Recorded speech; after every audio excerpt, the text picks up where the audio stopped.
So start with production. I will tell you only the important things.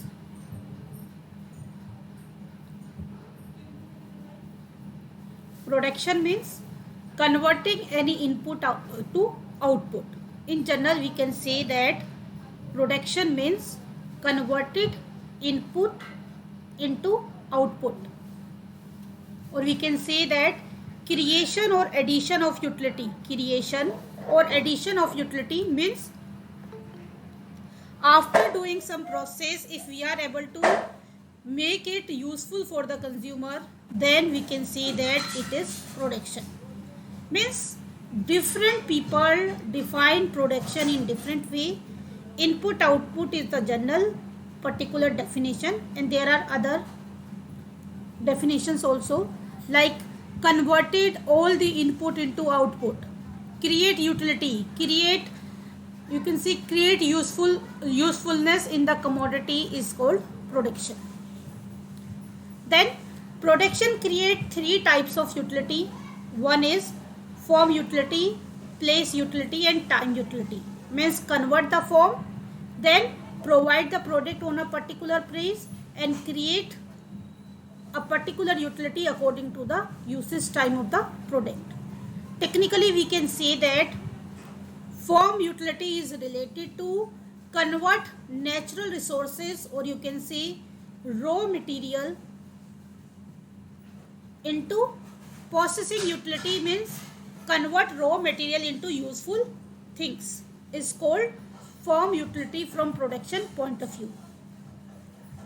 Place utility means changing the place of resources from the place where they are of little or no use to another place. Means some natural resources found at one particular place, but these resources are used at many places. This is the way where production process work, and transport the raw material from one place to another where that particular resources are useful, and do the processing on all those resources is called place utility. Means transferring the raw material from, in simple words, transferring the raw material from the place it is found to the place where it is utilized or processed. Suppose if we are talking about a particular country, some areas are specific for some specific type of production, but all those production or product used by the whole country people because of the place utility. Third one is time utility, making available material at time when they are not normally available. Means in production process there is the process to store the things and provide them in the off season also, because there is the season for each and every type of production, but production process remove this barrier, and nowadays you can see that each and every type of product is available for 12 months. Means you can purchase winter product in summer and summer product in winter because of the time utility created by production process. Suppose if we are talking about example, if wool is converted into woolen cloth, this is form utility. If woolen clothes transport to market, this is place utility. If transport to market material used in winter, means if the material after transporting stored at many places and then used at the time of winter, this create time utility. Means throughout the year production process conducted, but that particular product is used by the consumer according to the need or time to use that particular product. As we already discussed, there are four factors of production: land, labor, capital, and entrepreneur. Land is natural resources, human resources, labor, capital, and entrepreneur.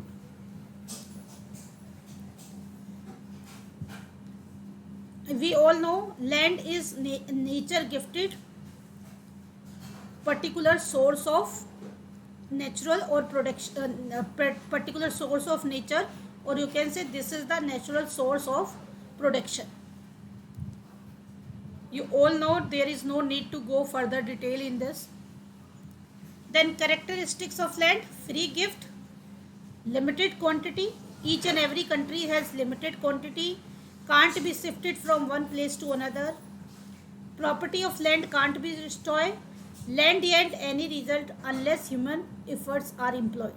Land will not give any utility if human factor is added to that particular land.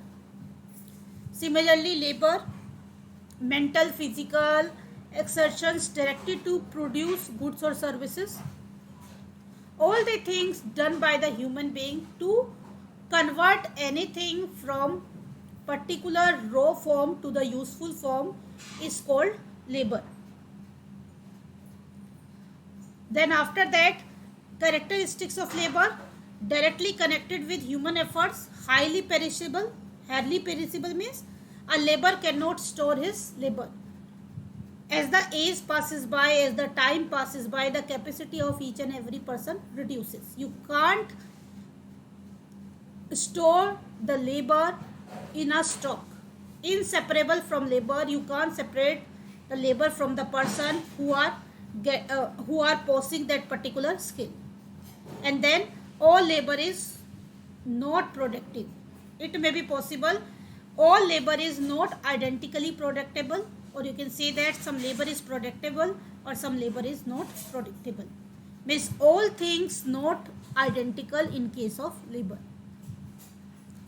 Capital: this is the main means by using which we make the production process possible. Man-made instrument of production, factories, dam. For everything we need capital, even though for using the human capital, each and every organization need capital. Without capital, the use of other factor is not possible. Then after that, capital formation. Capital formation means enhancing the value of the capital stock. Increase in the value of capital stock.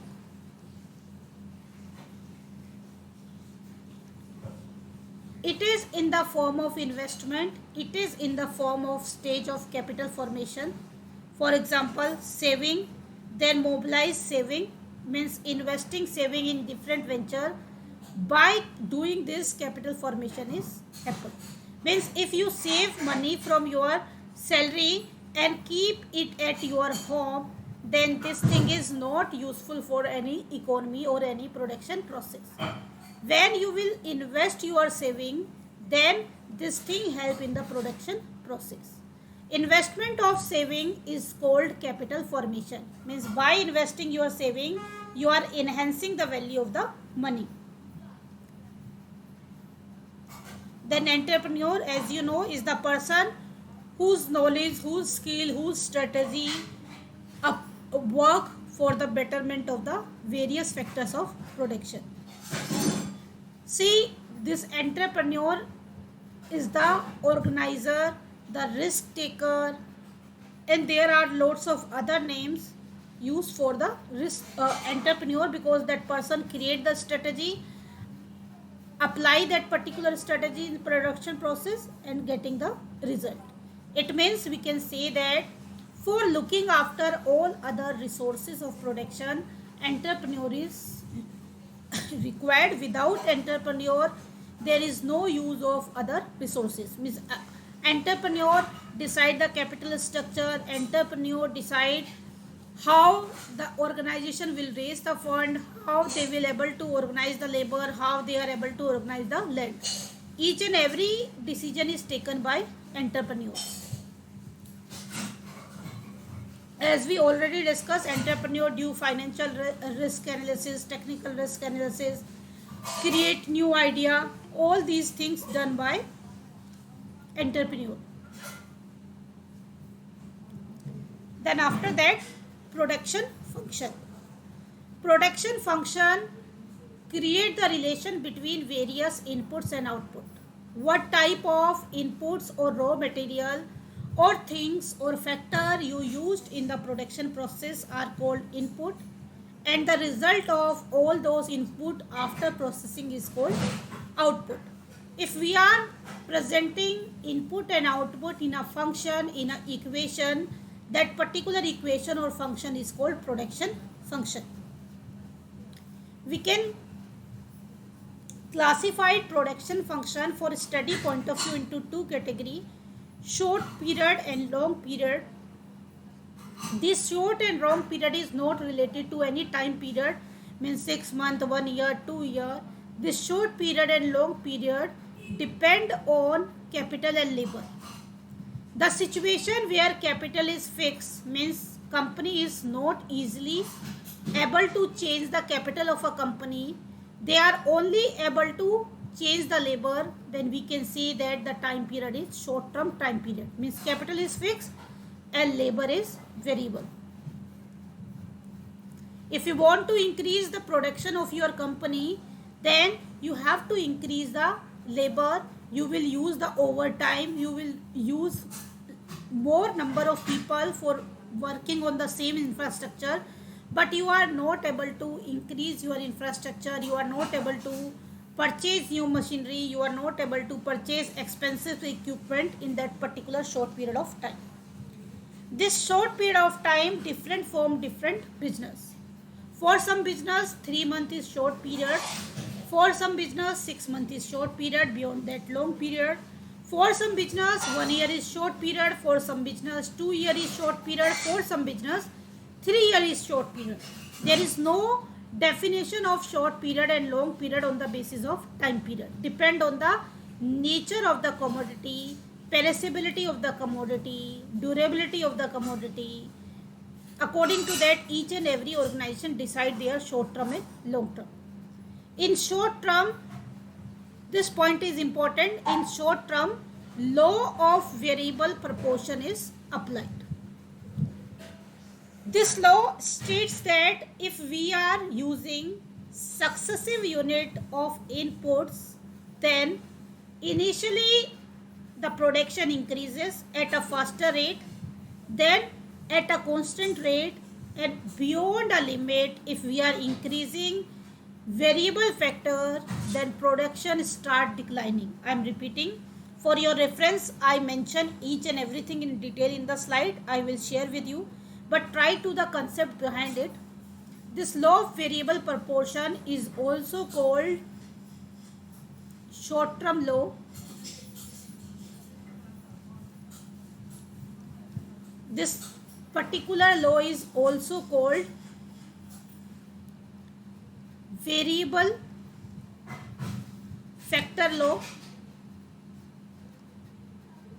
In this, the stages of production classified into 3 categories. In first category, production is increasing at increasing rate. In second rate situation or second stage, production is increasing at decreasing rate or constant rate. Decreasing rate or constant rate means production is increasing but the rate is different. Suppose if in one stage the difference in each and every stage is 10%, 20%, 30%, in second stage the increment rate is continue declining. It may be suppose initially 40%, then 30%, then 20%, then 10%, continuously the rate of increment decreasing. Then at the third stage production decline, means there is no change in the there is no increase in the production. So we can see that in third stage production start declining.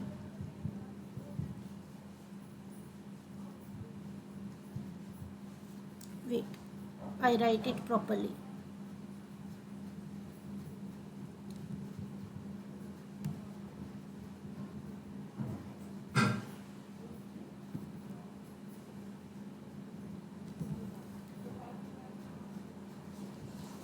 Third stage production decline. Short term law, all factors are variable.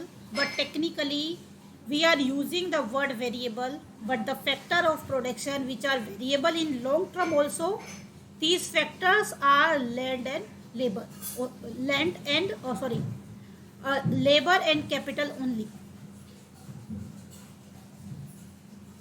We are not changing our land, we are not changing our entrepreneur in long run. It may be changed but not necessarily change, but the main factor which are variables are capital and labor, because if you are changing the land, that particular effect study with the help of changing the capital. If you are changing capital, you are introducing more capital in your business, then you are only able to purchase more land, more factory, more building, etc. See, long term law is called law of return to scale. Understand the difference? Short term law is called law of variable proportion, and long run law is called law of return to scale. Return to scale. Why? Because we are changing the level of production. Again, is this particular law, there are 3 stages of production.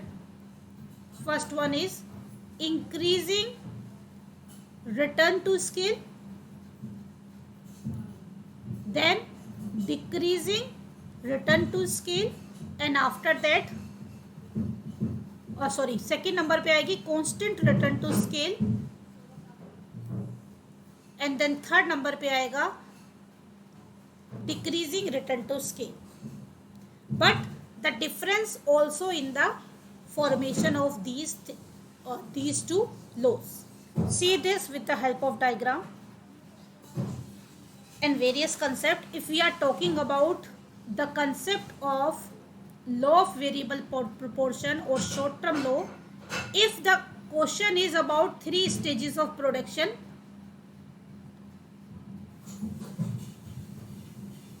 then we can also consider it as a short term law.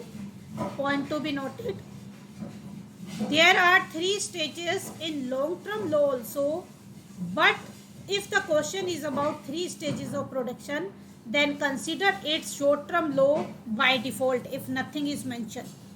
If there is some indication for return to scale, then you can use accordingly, but if there is nothing mentioned in the question, then you can assume that 3 stages means short term.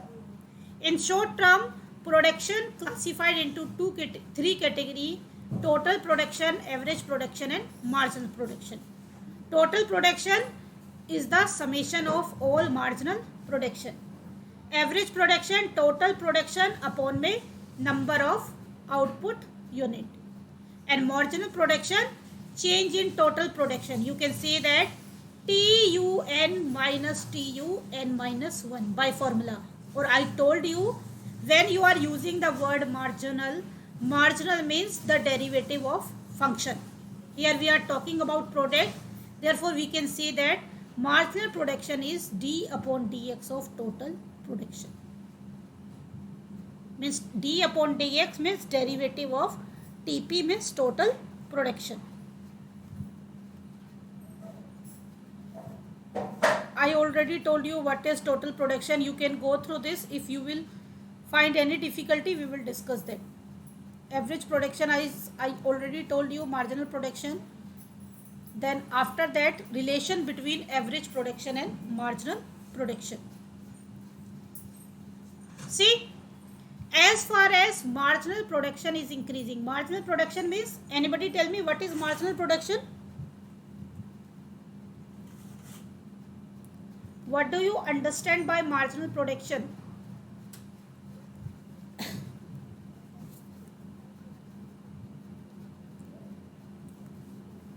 Yes, change in total production due to change in 1 extra unit is called marginal production.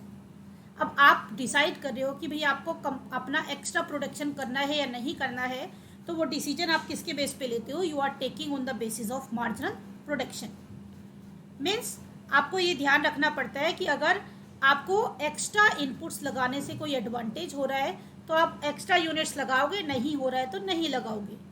और अगर stages के concern में इसको हम discuss करते हैं तो पहली स्टेज है when marginal production is greater than average production, then average production rises as a result of increase in quantity of variable input. यानी कि अगर मार्जिनल प्रोडक्शन ग्रेटर है, यानी कि एक्स्ट्रा इनपुट लगाने से प्रोडक्शन बढ़ता है, तो हम वाली सिचुएशन वो फर्स्ट स्टेज है जहाँ पे हम और एक्स्ट्रा प्रोडक्शन अपनी कंपनी के लिए प्लान कर सकते हैं। जहाँ पे मार्जिनल प्रोडक्शन और एवरेज प्रोडक्शन इक्वल हो जाते हैं, वहाँ पे आप जितना इनपुट्स लगाते हो उतना ही फ़ायदा होता है, उससे ज़्यादा फ़ायदा नहीं होता। ये मैक्सिमम स्टेज है जहाँ पे आपको एक्स्ट्रा इनपुट लगाने का फ़ायदा होता है। इससे आगे अगर आप इनपुट लगाओगे तो फ़ायदे की जगह क्या होगा, नुकसान होगा। तो जहाँ पे MP AP इक्वल होते हैं वहाँ पे क्या होता है, वहाँ पे मैक्सिमम आपका बेनिफिट होता है। और जैसे ही आपका मार्जिनल प्रोडक्शन डाउन हो जाता है, यानी कि जितने आप इनपुट लगा रहे हो उतना आपको आउटपुट गेट नहीं हो रहा है, तो वहाँ पे क्या है, वो फॉलिंग स्टेज यानी कि थर्ड स्टेज स्टार्ट हो जाती है। तो MP is greater than AP, इसका मतलब क्या है, फर्स्ट स्टेज। MP AP के इक्वल है, वो सेकेंड स्टेज का पार्ट है। और जैसे ही MP लेस देन AP होता है वो क्या है, third stage. Then law of variable proportion, वो मैंने आपको बेसिक डेफिनेशन के साथ ही बता दिया, जहाँ पे लिखा हुआ था when we are using the successive unit of input then initially the production increasing at faster rate then increasing at declining rate and after a limit it will start declining. तो अलग अलग लैंग्वेज में same चीज़ ही ये mention है यहाँ पे। Definition of law of variable proportion given by different authors. S V already discuss, कि हमने डिस्कस किया था कि इकोनॉमिक्स में कोई भी लॉ बिना अजम्पशन के नहीं होता। बिना अजम्पशन के कोई लॉ नहीं होता, जब तक अजम्पशन नहीं होगी तब तक लॉ नहीं होगा। तो अगर हम बात करें वेरिएबल प्रोपोर्शन की, तो इसकी भी कुछ अपनी अजम्पशन है। पहला अजम्पशन तो वही है कि ये लॉ तभी एप्लीकेबल होता है जब सिर्फ एक फैक्टर ऑफ प्रोडक्शन क्या होता है, वेरिएबल होता है। दूसरी चीज, फैक्टर की हर एक यूनिट क्या है, होमोजीनियस हो, एक जैसी हो। यानी कि सपोज आप लेबर चेंज कर रहे हो, तो जो मिस्टर ए है काम कर रहा है आपकी कंपनी में, मिस्टर बी है, मिस्टर सी है, मिसिस डी है, ठीक है ना, मिस ई है, जितने भी आपके पास लेबर यूनिट है दे ऑल आर आइडेंटिकल। यानी कि वो सेम तरीके से काम करती है, जो कि बिल्कुल अनरियलिस्टिक है। सबकी अपनी अपनी कैपेसिटी होती है, लेकिन लॉ ऑफ वेरिएबल प्रोपोर्शन ये मान के चलता है सब है आइडेंटिकल, होमोजीनियस। टेक्नोलॉजी में कोई चेंज नहीं आता। टेक्नोलॉजी चेंज हो जाएगी तो ऑब्वियसली कम इनपुट डाल के आप ज़्यादा आउटपुट निकाल पाएंगे, तो इसमें इसको भी कांस्टेंट माना गया है। Factor of production can be used in different proportion, क्योंकि कैपिटल जो है कैपिटल फिक्स रहती है और लेबर चेंज होता है, इसलिए लेबर और कैपिटल का जो रेशो है वो क्या हो जाता है, कॉन्स्टेंटली चेंज होता रहता है। जो लेबर का और कैपिटल का रेशो है वो constantly law of variable proportion में चेंज होता रहता है, क्योंकि कैपिटल फिक्स रहती है और लेबर कॉन्टिन्यूसली चेंज होता है फॉर इंक्रीज द प्रोडक्शन। ये स्टेजेस जो मैंने आपको बताई, जैसे कि आप फिगर में भी देख रहे हो, पहले फास्टर रेट से बढ़ता है, फिर कर्व की देखिए, स्लोप को देखिए, थोड़ा धीरे बढ़ा और उसके बाद डिक्लाइन हो गया। जहाँ तक बढ़ने की स्टेज है वहाँ पे MP कर्व ऊपर है, जैसे ही घटने की स्टेज आती है ये डिक्लाइन होना स्टार्ट हो जाता है। यानी कि MP के कंसर्न में जहाँ पे भी मार्जिनल हो वहाँ पे इस फंडा है कि भाई इंक्रीज होगा, डिक्लाइन होगा, ज़ीरो होगा और क्या होगा, निगेटिव। और प्रोडक्शन वहाँ पे मैक्सिमम होती है जहाँ पे MP क्या होता है, ज़ीरो। MP जहाँ पे ज़ीरो होगा, TP क्या होगा, वहाँ पे मैक्सिमम। ये है आपका लॉ ऑफ वेरिएबल प्रोपोर्शन। ये 3 स्टेजेस हैं। इसमें मार्जिनल प्रोडक्शन, एवरेज प्रोडक्शन जो हमने वर्बली किया है वो मेमोराइज करने के लिए इसमें मेंशन है। इसमें नीचे वाली स्टेज नहीं आई, मैं इसको कॉपी पेस्ट कर दूंगी भेजने से पहले। अगर बाय मिस्टेक मैं भूल जाऊं तो मुझे रिमाइंड करा देना जब आप ओपन करके देखो। तो कई बार क्या होता है कि मैं कई चीज़ें चेंज करने का प्लान करती हूँ, बट जब आपको सेंड करती हूँ PPT तो भूल जाती हूँ। अगर आप देखो तो मुझे साइड बाय साइड रिमाइंड करा दिया करो, फिर बात हो जाएगी तो बात ही हो जाएगी, वो हम उसको चेंज नहीं कर पाएंगे, यहाँ पे पेस्ट नहीं हो पाएगा। स्टेजेस ऑलरेडी डिस्कस कर लिया है। अब क्वेश्चन आता है इसके एप्लीकेशन की, इसे कहाँ का यूज़ किया जा सकता है। Causes of applicability of law, सबसे पहले अंडर यूटिलाइजेशन ऑफ फैक्टर। सी, अगर आप अपना जो वेरिएबल फैक्टर है उसको अच्छे से इस्तेमाल नहीं कर रहे हैं तो आपको इस लॉ की हेल्प से ये पता चल जाता है और आप बेटर प्रोडक्शन, मैक्स प्रोडक्शन के लिए उसका यूज़ कर सकते हैं। फिक्स फैक्टर ऑफ प्रोडक्शन, अब आपको ये भी पता चल जाता है कि भाई फिक्स फैक्टर ऑफ प्रोडक्शन को तो आप चेंज नहीं कर सकते, आपके पास वेरिएबल ऑप्शन है तो उसे किस एक्सटेंट तक चेंज किया जाए।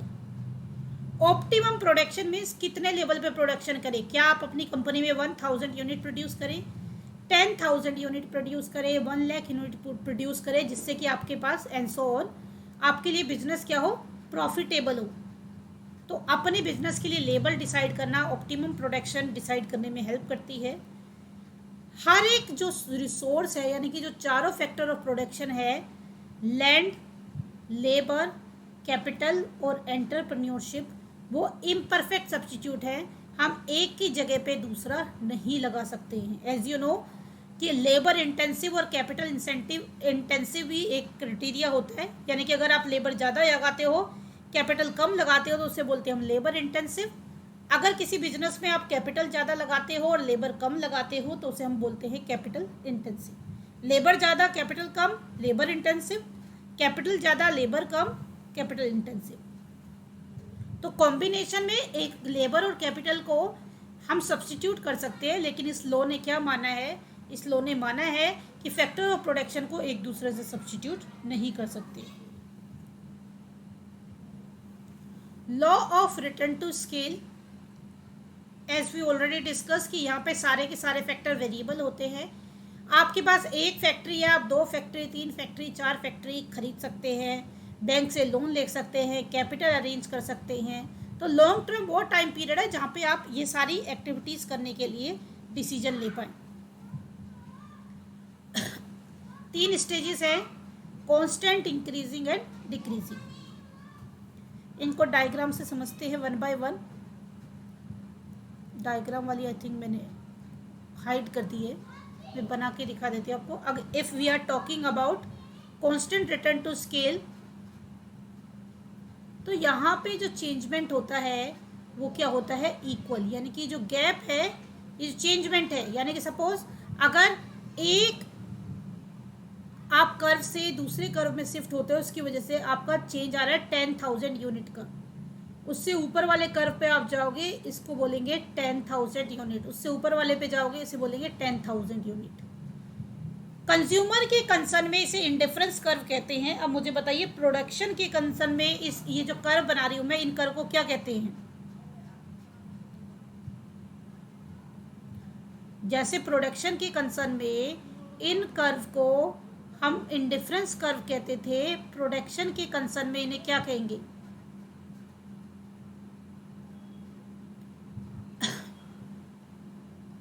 एनीबडी?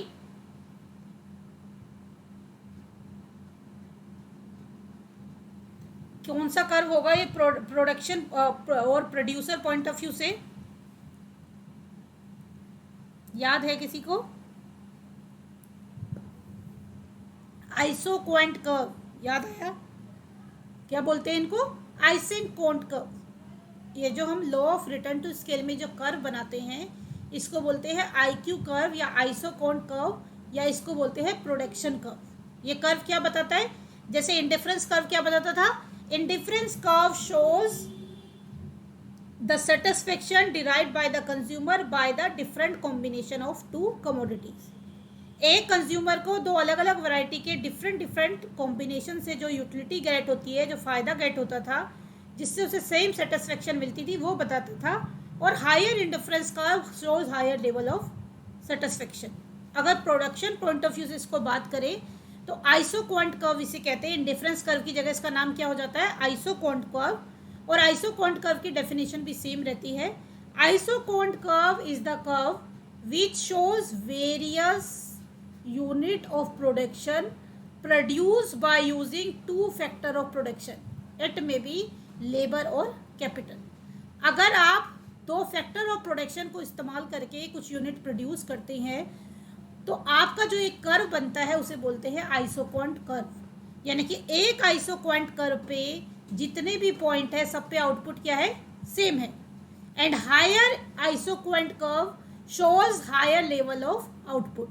सपोज पहले पे यूनिट प्रोड्यूस हो रही थी 1 लाख, दूसरे पे 10,000 बढ़ गई 1,10,000, तीसरे पे फिर 10,000 बढ़ गई 1,20,000 एंड सो ऑन. क्योंकि कांस्टेंट की बात करें तो कांस्टेंट में जो डिफरेंस रहता है क्या रहता है, सी. इंक्रीजिंग में ये डिफरेंस क्या होता है, बढ़ता जाता है. यानी कि पहले अगर 10 से इंक्रीज हुआ है, फिर किससे होगा, 10 से ज़्यादा, इट में भी 15, 20 कुछ भी होगा. सपोज पहले 10,000 बढ़ा, फिर 15,000 बढ़ा, फिर 20,000 बढ़ा, फिर 30,000 बढ़ा, फिर 50,000 बढ़ा. Depend on the situation of the business. जो रेट है इंक्रीमेंट की वो क्या होती जाती है, बढ़ती जाती है. और नंबर ऑफ यूनिट प्रोड्यूस भी क्या होती जाती है, बढ़ती जाती है. और डिक्रीजिंग में ये चीज़ क्या है, कम होती जाती है. यानी कि पहली स्टेज पे मान लो 10,000 यूनिट बढ़ी है, दूसरी स्टेज पे 8,000 यूनिट बढ़ी है, तीसरी स्टेज पे 5,000 यूनिट बढ़ी है, चौथी स्टेज पे 1,000 यूनिट बढ़ी है एंड सो ऑन. इस तरह से ये पर्टिकुलर लॉ काम करता है. बट क्या फ़र्क है कि वहाँ पे आपने देखा था एक ही फील्ड में 3 स्टेजेस थी, लेकिन यहाँ पे अलग अलग बनता है सबका डायग्राम. इसलिए मैंने आपको कहा कि अगर 3 स्टेजेस ऑफ प्रोडक्शन पूछता है तो हम क्या बोलेंगे, लॉ ऑफ वेरिएबल प्रोपोर्शन. अभी तक किसी का कोई क्वेश्चन हो तो पूछ लीजिए, फिर आगे बढ़ते हैं.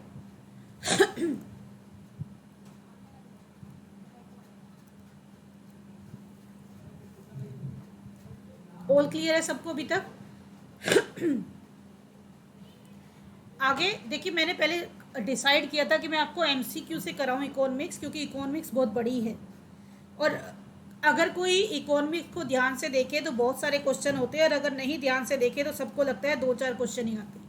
बहुत सारे नेशनल इनकम से रिलेटेड कंसेप्ट, इंटरनेशनल बिजनेस से रिलेटेड कंसेप्ट, बहुत सारे ऐसे कंसेप्ट हैं जो इकोनॉमी को भी टच करते हैं, यानी कि इकोनॉमिक्स से रिलेटेड होते हैं. तो उस कंसर्न से आप पूरा एनालाइज करोगे तो बहुत बड़ा है, माइक्रो है, मैक्रो है, इंडियन इकोनॉमी है. ये 3 का कॉम्बिनेशन है जो कि इकोनॉमिक्स में हमें आता है. इसमें आपका बहुत सारी और भी चीज़ें आ जाती हैं जो कि काफ़ी लोग इंटरनेशनल ट्रेड में कंसीडर करते हैं, लेकिन बहुत सारी इंटरनेशनल ट्रेड के जो टॉपिक हैं वो इकोनॉमी को टच करते हैं. Now come at economics of scale. Economics of scale means जब आप अपने बिजनेस का लेवल बढ़ाते हैं तो बहुत सारे फ़ायदे होते हैं और बहुत सारे नुकसान होते हैं. तो जो फ़ायदे हैं उनको क्या कहते हैं, इकोनॉमिक्स ऑफ स्केल. यानी कि लार्ज स्केल पे प्रोडक्शन करने से जो फ़ायदे गेट होते हैं उन्हें कहते हैं इकोनॉमिक्स ऑफ स्केल. कोई बता सकता है क्या क्या फ़ायदे गेट होते हैं अगर आप लार्ज स्केल पे बिजनेस कर रहे हैं, या आपका जो लेवल ऑफ प्रोडक्शन है वो ज़्यादा है?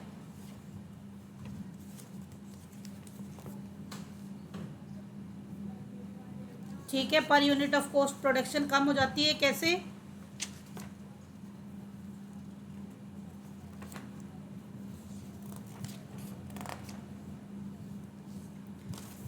ये चीज़ों को समझो कि डिनोमिनेटर वर्ड नहीं यूज़ करते हैं. आप ये कहोगे जैसे जैसे प्रोडक्शन बढ़ेगी जो फिक्स कॉस्ट है वो नंबर ऑफ यूनिट्स में डिवाइड होगी. ठीक है ना, नंबर ऑफ यूनिट्स में डिवाइड होगी तो फिक्स कॉस्ट का जितना ज़्यादा डिस्ट्रीब्यूशन होगा, क्योंकि वेरिएबल तो आनी है, जितना ज़्यादा डिस्ट्रीब्यूशन होगा उतनी ही पर यूनिट कॉस्ट क्या होगी, रिड्यूस होगी. और बताइए कोई?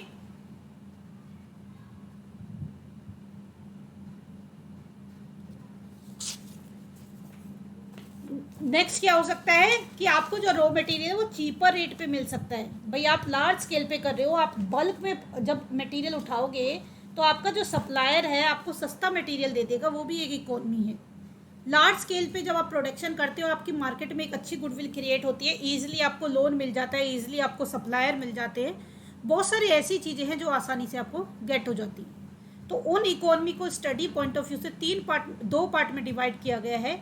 एक होती है इंटरनल इकोनॉमिक्स और अदर होती है एक्सटर्नल इकोनॉमिक्स. अब इंटरनल क्या है, इंटरनल को फर्दर क्लासिफाई किया गया है 2 पार्ट में, real and pecuniary. Real means actual में प्रोडक्शन में इम्पैक्ट पड़ता है, और पिक्यूनरी में क्या है, एक्चुअलिटी नहीं होती, सिर्फ आपको लगता है कि चेंजमेंट हुआ है बट एक्चुअल चेंजमेंट नहीं होता. बट समहाउ आपको एडवांटेज जरूर गेट होता है उस सिचुएशन का।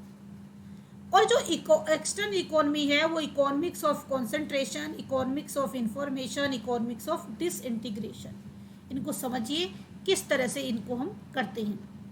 इंटरनल, जैसे कि नाम से ही आपको चल रहा है, कंपनी के अंदर के स्ट्रक्चर से आपको जो फायदा हो रहा है।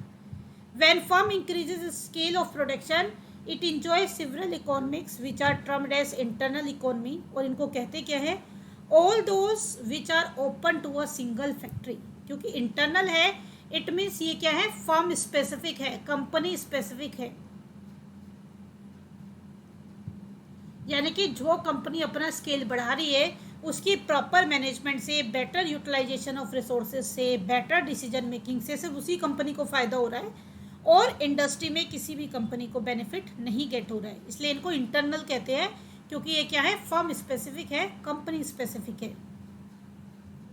अब इसमें दूसरी चीज क्या ध्यान रखने वाली बात है, they result from an increase in the scale of output of a firm and can not be achieve unless output increases. ये ऐसी इकोनॉमी है जो कि जब तक आप अपनी आउटपुट बढ़ाओगे नहीं तब तक नहीं आपको गेट होंगे। यानी कि जैसे जैसे आउटपुट बढ़ाओगे, लेवल ऑफ प्रोडक्शन बढ़ाओगे, अपने रिसोर्सेज की फुल कैपेसिटी यूज करोगे, तब आपको ये इकोनॉमी मिलनी स्टार्ट हो जाएगी। अगर अब मैं बात करती हूँ रियल इकोनॉमिक्स की, तो रियल में क्या आता है, labour economics, technical economics, inventory economics. देखिए, आप जब छोटे लेवल पे काम करते थे, आप वेयर हाउस नहीं, स्टोर हाउस नहीं बना सकते, ज़्यादा अच्छे महंगे जो लेबर है उनको हायर नहीं कर सकते, ज़्यादा स्किल्ड लेबर को हायर नहीं कर सकते, आप मार्केटिंग के छोटे छोटे सोर्स यूज़ करते हो, बड़े बड़े महंगे सोर्स यूज़ नहीं करते, अच्छे अच्छे मैनेजर, अच्छे अच्छे skilled person, professional person hire नहीं कर सकते। लेकिन जब आपका बिजनेस बढ़ जाता है तो आप हर एक काम के लिए स्पेशलाइज पर्सन अपॉइंट कर सकते हो, अपडेटेड टेक्निक यूज़ कर सकते हो। तो ये सारी चीज़ें, इनोवेटिव तरीका यूज़ कर सकते हो। ये सारी चीज़ें कहाँ आएंगी, ट्रांसपोर्टेशन अपना खरीद सकते हो, पहले आप बाहर से यूज़ करते थे। स्टोरेज कैपेसिटी, पहले आप किसी और का वेयर हाउस, गोदाउन लेके उसका किराया देते थे, आप अपना खुद का खरीद सकते हो, जिससे कि आपको क्या होगा, एडवांटेज गेट होगा, बेनिफिट होगा। लेकिन अगर आपका छोटा स्केल है, कम प्रोडक्शन है, तो आपका जो पैसा है वो वेयर हाउस और ट्रांसपोर्ट में क्या हो जाएगा, ब्लॉक हो जाएगा, और उससे आपको फाइनेंशियल लॉस होगा। तो ये फ़ायदे तभी मिलते हैं जब आप प्रोडक्शन बढ़ाते हैं, लार्ज स्केल पे प्रोडक्शन करते हैं। बाकी इनको डिटेल में लिखा हुआ है, जैसे कि मैंने आपको बताया, लेबर स्पेशलाइज होंगे, टाइम सेविंग होंगे, नए इनोवेटिव आइडिया वाले होंगे, तो वो सारी चीज़ें इसमें आ जाती हैं। Now question arises, pecuniary economics of scale. Pecuniary economics are economics relies from paying lower price for the factors used in production and distribution due to bulk buying। यानी कि आपको एक्चुअल में कोई इकोनॉमी नहीं गेट हुई, कोई फ़ायदा नहीं हुआ, कोई एडवांटेज नहीं हुआ। जैसे मैंने आपको बताया कि आपको कोई वैसे फ़ायदा नहीं हुआ डायरेक्टली, लेकिन जब आप बल्क में ख़रीदते हैं तो आपको बल्क बाइंग में सस्ता मटेरियल मिल जाता है। जो सप्लायर है वो आपको मोर डिस्काउंट प्रोवाइड कर देते हैं, क्योंकि आप उन्हें ज़्यादा बिजनेस दे रहे हैं, तो उस वजह से आपको फ़ायदा होता है। उसको बोलते हैं पिक्यूनरी इकोनॉमी। एक्सटर्नल में और बहुत सारी चीज़ें आ जाती हैं, यानी कि ये सिर्फ इंडस्ट्री स्पेसिफिक नहीं है, और सॉरी फर्म स्पेसिफिक नहीं है, इंडस्ट्री स्पेसिफिक है। यानी कि उस प्रोडक्ट में जितनी भी कंपनी डील कर रही हैं, सब कंपनी को ये एडवांटेज गेट हो सकता है। External economics of scale refer to all those benefit and facility which are available to all the firm given in industry। जैसे सपोज मैं कहती हूँ सॉफ्टवेयर इंडस्ट्री, टेलीकॉम इंडस्ट्री, तो वो सारी की सारी कंपनियां इसमें आएंगी जो कि इस फील्ड में डील कर रही हैं। तो ये सबको गेट होती है, ये सिर्फ एक फर्म को गेट नहीं होती, एक तरह के प्रोडक्ट बेचने वाली सभी कंपनियों को मिलती हैं। एक एक करके इनको भी देखते हैं। सबसे पहले है economics of concentration. When several firms of an industry establish themselves at one place, then they enjoy many benefit together। अगर बहुत सारी कंपनियां मिलके कोई एक जगह पे अपना फैक्ट्री, अपना ऑफिस बनाती हैं, तो वो आसपास के एरिया को मिलके डेवलप कर देती हैं। इससे उनके ऊपर क्या है, बर्डन नहीं आता और सबको फ़ायदा हो जाता है, ट्रांसपोर्टेशन का, कम्युनिकेशन का, लेबर का, रॉ मटेरियल का। तो बहुत सारी ऐसी फैसिलिटीज़ है जो सबको मिलती है, यानी कि एक कंपनी को नहीं मिलती। आप लार्ज स्केल पे मिलके किसी किसी जगह को आप डिसाइड करते हो कि हम सारे लोग यहाँ पे फैक्ट्री बनाएंगे, यहाँ पे ऑफिस बनाएंगे, तो उस एरिया को उस हिसाब से मॉडिफाई करते हो, सब लोग मिलके इन्वेस्ट करते हैं, तो उसका एडवांटेज सबको गेट होता है। अगर हम बात करें इकोनॉमिक्स ऑफ इंफॉर्मेशन की, when the number of firm in an industry increase, then it become possible for them to have concerted efforts and collective activities such as publication of scientific and trade journal providing sundry information to the firm। वो क्या कर सकते हैं, कोई भी particular product जो कर रहे हैं वो मिलके कोई एडवर्टाइजमेंट कर सकते हैं जर्नल में, चीज़ों को जो भी रिसर्च है अपने प्रोडक्ट की, जो भी इंफॉर्मेशन है उसको पब्लिश कर सकते हैं, यानी कि इंफॉर्मेशन शेयरिंग में भी वो मिलके एक साथ काम कर सकते हैं, क्योंकि वो मिलके एक साथ काम कर रहे हैं, इस वजह से उनका स्केल लार्ज हुआ है, अकेले उनका स्केल लार्ज नहीं है। इसलिए इस तरह की जो इकोनॉमी होती है इसका फ़ायदा सबको मिलता है, जितनी भी फर्म आपस में मिलके इस तरह की एक्टिविटी को परफॉर्म करती हैं, जिससे कि सभी को फ़ायदा हो। डिसइंटीग्रेशन का मतलब क्या होता है, इसको थोड़ा सा ध्यान से समझना, इसमें काफ़ी ये BST में भी आपका आएगा। When an industry develop, the firm engage it mutually agree to divide the production process among them। अब मान लो हम मिलके कर रहे हैं तो हमने डिवाइड कर दिया कि भाई रॉ मटेरियल बिसम्बरी प्रोवाइड करेगी, उससे सेकंड प्रोसेसिंग चारू करेगी, थर्ड प्रोसेसिंग इस प्रोडक्ट के ऊपर मनप्रीत करेगी, फोर्थ प्रोसेसिंग पूजा करेगी और हेमलता इस गुड्स को सोल्ड आउट करेगी। तो सबने मिलके पॉलिसी बनाई ताकि जो भी बिजनेस हो सबको फ़ायदा हो। तो अगर मिलके रॉ मटेरियल कौन करेगा, प्रोसेसिंग कौन करेगा, कहाँ से क्या आएगा, इस तरह के डिसीजन लिए जाते हैं, उसको बोलते हैं disintegration.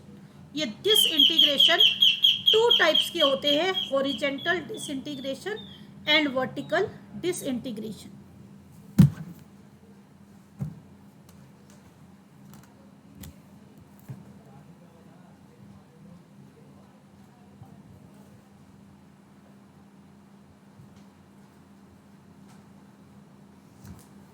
Just hold down beta, wait for 2 minutes। Yes, we have a very class चल रही है, I am not class। अब तो कर ही रही हूँ मैं, जुगाड़ करके क्लास तो भी करो, काम तो हो ही गए। अच्छा कल तो संडे है ना, कल भी फिर आफ्टरनून के बाद ही आती।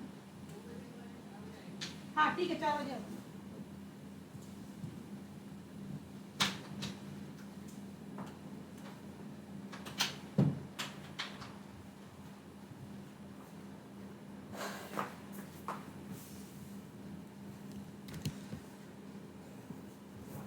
Yes I am back. मेरी वॉइस प्रॉपर आ रही है ना? ओके, वो एक्चुअली नेट वाला आ गया था, मैंने कंप्लेन किया बेटा मेरा प्रॉपर नेट नहीं आ रहा है। अब मैंने कहा कल आना, अब तो क्लास हो ही गई, जुगाड़ करके मैं कर ही रही हूँ पड़ोसी का नेट मांग के। सी नेक्स्ट हम करे थे कि जो आपके इंटीग्रेशंस होते हैं, ये डिसइंटीग्रेशन होते हैं, 2 टाइप के होते हैं, हॉरिजेंटल एंड वर्टिकल। ये आपका ट्रेड में भी आता है, इंटरनेशनल ट्रेड में भी आता है, और BST में भी integration as I told you कि ये होता है। किसी को ध्यान है वर्टिकल इंटीग्रेशन क्या होते हैं और हॉरिजेंटल इंटीग्रेशन क्या होते हैं?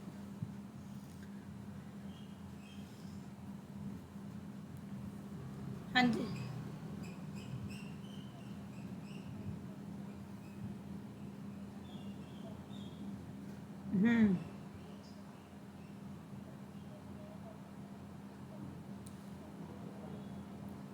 Yes yes right.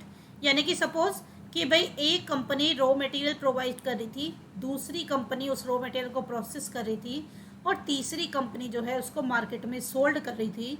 तो अगर ये कंपनियां पीछे वाली कंपनियों को ले लेती हैं या ये कंपनी आगे वाली कंपनी को खरीद लेती है, इसे बोलते हैं वर्टिकल इंटीग्रेशन। यानी कि जो मटेरियल रॉ मटेरियल से टेक ओवर करना या उसके साथ किसी तरह का एग्रीमेंट कर लेना, उसे बोलते हैं वर्टिकल। और सेम लेवल पे सपोज प्रोसेसिंग का काम ही कर रही है कंपनी A B C ये आपस में मिलके अगर कोई किसी तरह की अरेंजमेंट करती हैं तो इसे बोलते हैं हॉरिजॉन्टल इंटीग्रेशन। यानी कि ये क्या कर रही है, ये सेम लेवल पे काम कर रही हैं, इनका जो स्टेटस है वो सेम है, इनका प्रोडक्शन है, थोड़ा बहुत नॉमिनल वेरिएशन हो सकता है, but they are dealing in the same industry और सेम टाइप की ही एक्टिविटी परफॉर्म कर रही हैं। तो अगर ये आपस में एसोसिएट करके कोई म्यूचुअल एग्रीमेंट करके काम करती हैं जिससे कि तीनों को फ़ायदा हो, लगातार एक दूसरे से compete करने से अच्छा है तीनों मिलके काम करें, तो उस सिचुएशन को हम बोलते हैं horizontal integration in simple words. Then बाकी इसका डिटेल जैसे मैंने आपको बताया इंटरनेशनल ट्रेड में आता है। बस इतना समझिए कि अगर रॉ मटेरियल को एक्वायर कर लिया प्रोसेसिंग वाली कंपनी ने, या मार्केटिंग वाली कंपनी ने प्रोसेसिंग और रॉ मटेरियल को एक्वायर कर लिया, या इनमें से किसी एक को कर लिया जो कि प्रीवियस स्टेज ऑफ प्रोडक्शन में यूज़ होती हैं, तो वो क्या है, वर्टिकल। और सेम लेवल पे आपस में सेटलमेंट करना, कोई कॉन्ट्रैक्ट करना, सबको फ़ायदा हो आपस में compete करने के कंपैरिजन में, उसको बोलते हैं हम हॉरिजॉन्टल। अब क्वेश्चन अराइज होता है, जब भाई आप लेवल ऑफ प्रोडक्शन इंक्रीज करेंगे तो आपको क्या होगा, आपको कुछ फ़ायदा होगा तो कुछ नुकसान भी होगा। तो जो नुकसान होता है उसे हम क्या कहते हैं, diseconomics of scale. See diseconomics of scale two part में डिवाइड होती है, इंटरनल डिस इकोनॉमिक्स और एक्सटर्नल डिस इकोनॉमिक्स। इंटरनल में क्या आता है, diseconomics arise when a given increase in scale. मैं सिंपल में ही बता देती हूँ। सबसे पहले इसमें क्या प्रॉब्लम आ सकता है कि एक तो मैनेजमेंट प्रॉब्लम आ सकता है, यानी कि स्पैन ऑफ कंट्रोल अगर बढ़ेगा तो स्पैन ऑफ कंट्रोल बढ़ने की वजह से पहले जो बंदा 20 लोगों को मैनेज कर रहा था वो 50 को कर रहा है, वो 100 को कर रहा है, 1000 को कर रहा है। या पहले एक ब्रांच थी कंपनी की, अच्छे से लुक आफ्टर कर रही थी, अब 10 ब्रांच हो गई, वो अच्छे से नहीं देख पा रही है। तो हो सकता है कि उन पर प्रॉपर काम ना हो पाए, फ़ायदे की जगह क्या हो जाए, नुकसान हो जाए। उसको बोलते हैं अनवाइडली मैनेजमेंट। और टेक्निकल डिफ़िकल्टी, जितना आप बिजनेस बढ़ाते जाओगे उसका लेवल, उतनी ही अपडेटेड टेक्निक आप यूज़ करोगे। और उस टेक्निक्स के लिए आपको ट्रेनर चाहिए प्रॉपरली, ताकि आप लेबर को प्रॉपर ट्रेनिंग दिलाओ, एम्प्लॉयज़ को प्रॉपर ट्रेनिंग दिलाओ, ताकि वो उस टेक्निक्स को प्रॉपरली यूटिलाइज करें। तो ये भी एक डिफ़िकल्ट टास्क हो जाता है, आपको एड ऑन खर्चा करना पड़ता है।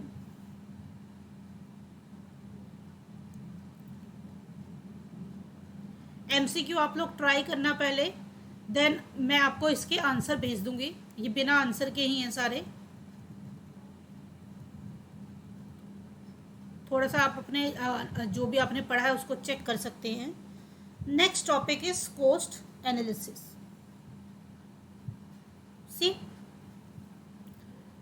कॉस्ट एनालिसिस का मतलब है हर एक टाइप की कॉस्ट की स्टडी को, जो कॉस्ट का नेचर है उसको स्टडी करना, उस बिहेवियर को देखना कि किस तरह से जो कॉस्ट है वो यूज़फुल है, कैसे वो काम करती हैं, क्या कौन कौन से तरीके हैं जिनको कॉस्ट को हम रिड्यूस कर सकते हैं, इंक्रीज़ कर सकते हैं, या फिर हम कम कॉस्ट यूज़ करके ज़्यादा आउटपुट कर सकते हैं। तो ये बहुत सारी चीज़ें हैं जो डिपेंड करती है आउटपुट पे, लेवल ऑफ ऑपरेशन पे, price of factor of production पे, आपकी demand and supply of factor of production. तो बहुत सारे फैक्टर्स हैं जो कि कॉस्ट एनालिसिस में हेल्पफुल होते हैं, जिसके बेस पे डिफरेंट डिफरेंट प्रोडक्ट की कॉस्ट डिसाइड होती है और आप रैशनल डिसीजन मेकिंग कर सकते हो अपने बिजनेस के लिए।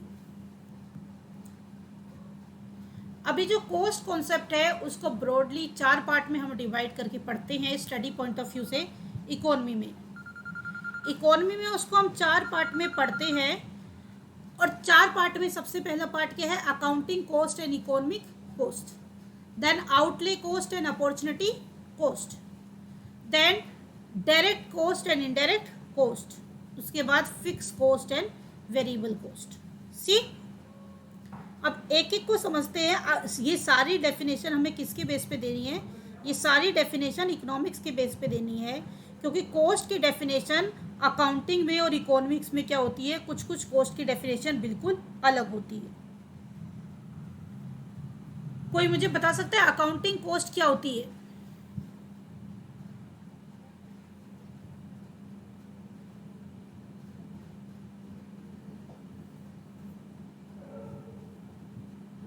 देखिए, जो अकाउंटिंग कॉस्ट होती है उसमें लेते हैं एक्सप्लिसिट कॉस्ट, यानी कि जो कॉस्ट आप आउटसाइडर को पे करते हो, कंपनी से पैसा बाहर निकलता है, वो होती है अकाउंटिंग कॉस्ट। और इकोनॉमिक्स कॉस्ट डिसीजन मेकिंग में हेल्प करती है, इसलिए हम इसमें दोनों तरह की कॉस्ट लेते हैं। एक होता है एक्सप्लिसिट, जिसे आउट ऑफ पॉकेट कॉस्ट भी कहते हैं, explicit cost plus implicit cost. As I told you, implicit क्या होता है? Cost of self on resources. जो बिजनेस के मालिक है उसके खुद की रिसोर्स की जो कॉस्ट है उसे क्या कहते हैं? इम्प्लिसिट। जैसे अपनी फैक्ट्री रेंट पे ना लेके उसने खरीदी हुई है तो उसे किसी को किराया नहीं देना, तो वो किराया अगर एस्टिमेट करके लगाता है तो उसे हम क्या बोलेंगे? Technically implicit cost. ठीक है, तो एस्टिमेटेड का मतलब यहाँ पे क्या है? Implicit cost. एस्टिमेट का मतलब नहीं है कि फ्यूचर की सारी कॉस्ट को आप प्रेडिक्ट करें, बट ऐसी चीज़ें जिसके लिए आपको किसी आउटसाइडर को पेमेंट नहीं करनी, बट आप देखते हो उस एरिया में इतने एरिया का, इतनी फैक्ट्री का, ऑफिस का क्या रेंट होगा, वो एस्टिमेट करके वैल्यू निकालते हो, उसे बोलते हैं इम्प्लिसिट। तो अकाउंटिंग मीन्स एक्सप्लिसिट और economics means implicit and explicit both. और डिसीजन मेकिंग के लिए दोनों का कॉम्बिनेशन नेसेसरी है। आउटले कॉस्ट एक्सप्लिसिट कॉस्ट ही होती है। अपॉर्चुनिटी कॉस्ट आपको पता ही है, the cost of next best alternative. Direct indirect हमने पढ़ाई है, जिसको आप प्रोडक्ट से डायरेक्टली आइडेंटिफाई कर सकते हो वो डायरेक्ट कॉस्ट है, और जिसको प्रोडक्ट से डायरेक्टली रिलेट नहीं कर सकते हम वो इनडायरेक्ट है। फिक्स कॉस्ट, जिससे लेवल ऑफ प्रोडक्शन का कोई रिलेशन नहीं है, यानी कि प्रोडक्शन बढ़े या कम हो कॉस्ट सेम रहेगी। वेरिएबल कॉस्ट, जिसका लेवल ऑफ प्रोडक्शन से डायरेक्ट रिलेशन है, प्रोडक्शन बढ़ेगा तो कॉस्ट बढ़ेगी, प्रोडक्शन घटेगा तो कॉस्ट घटेगी, प्रोडक्शन जीरो होगा तो कॉस्ट जीरो होगी। ऐसी कॉस्ट क्या है? वेरिएबल। और फिक्स कॉस्ट क्या होती है? प्रोडक्शन कम हो या ज़्यादा हो, ये क्या रहती है? सेम। इसलिए इसका जो कर्व है वो पैरेलल टू एक्स एक्सिस होता है, और वेरिएबल कॉस्ट क्या क्या होता है? Upward moving. इस तरह से वेरिएबल कॉस्ट होती है जीरो पे जीरो, और जैसे जैसे प्रोडक्शन बढ़ता जाता है कॉस्ट भी क्या होती है? बढ़ती जाती है। ये है कॉस्ट, और एक्स एक्सिस पे क्या होता है? आउटपुट। बताइए क्लियर है कि नहीं? अगर कोई डाउट है तो साइड बाय साइड पूछ लीजिए।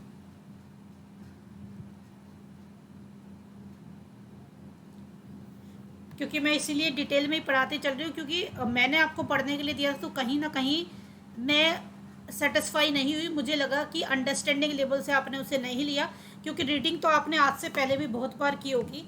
कंसेप्ट को समझना बहुत ज़रूरी है, क्योंकि एमसीक्यू कहीं भी बने, अगर कंसेप्ट क्लियर है तो आप अपना दिमाग इस्तेमाल करके, अपने प्रेजेंस ऑफ माइंड इस्तेमाल करके उसका आंसर करेक्ट ढूंढ ही निकालोगे। लेकिन अगर कॉन्सेप्ट ही क्लियर नहीं होगा तो फिर कितना ही एमसीक्यू प्रैक्टिस कर लो, रट लो, वो तो तुक्के की बात है। वो ज़माने चले गए कि कुछ क्वेश्चन रट के हो जाता है। वो कुछ लोग 1-2% लोग होते हैं जो किस्मत से पा जाते हैं जॉब। ये सारी चीज़ें मैंने डिटेल में मेंशन की हुई हैं from study point of view. मैं आपको बेसिक में ही बता देती हूँ, पर आपके पढ़ने के लिए डिटेल में सारी चीज़ें अवेलेबल हैं। नाउ कोस्ट फंक्शन नेक्स्ट में करेंगे, क्योंकि पूरा तो हो नहीं पाएगा, 4 मिनट बचे हुए हैं, और साथ में रिलेट नहीं करेंगे तो फिर समझ में भी नहीं आएगा। मे बी पॉसिबल मैं क्या करूँगी, कमिंग वेडनेसडे को मैं लॉन्ग क्लास ले सकती हूँ। मेरा ऑफ है, कुछ काम से जाना, अगर मैं टाइमली घर आ गई, ऑफ लिया हुआ है, तो मैं आपको इन्फॉर्म कर दूंगी मैसेज करके ग्रुप में। मैं वेडनेसडे की क्लास जो है 7:30 की जगह 7 बजे स्टार्ट करूँगी। ठीक है, मैं आपको और अपनी सिचुएशन के हिसाब से 12-1 बजे तक कंफर्म कर दूंगी। तो मेरी कोशिश ये रहेगी जब मेरे पास टाइम होगा तो मैं 1 की जगह 1.5 घंटे की क्लास रखूं। अभी बीच में मैं जून में कुछ छुट्टी भी लूँगी, तो वहाँ पे भी मैं थोड़ा सा लॉन्ग क्लास लूँगी, ताकि हम लोग जो हमारा टारगेट है उसे अचीव कर दें। क्योंकि कुछ ना कुछ ऐसी चीज़ें आ रही है जब से बैच स्टार्ट करा है, जिसकी वजह से बार बार क्लास में भी ब्रेक हो जा रही है। चलिए मिलते हैं नेक्स्ट। Good night. आप लोग भी अपना देखिए, जितना मुझसे हो पाएगा मैं पूरा एफर्ट्स लगाऊंगी, बट मेरे एफर्ट्स आपके एफर्ट्स के बिना अधूरे हैं।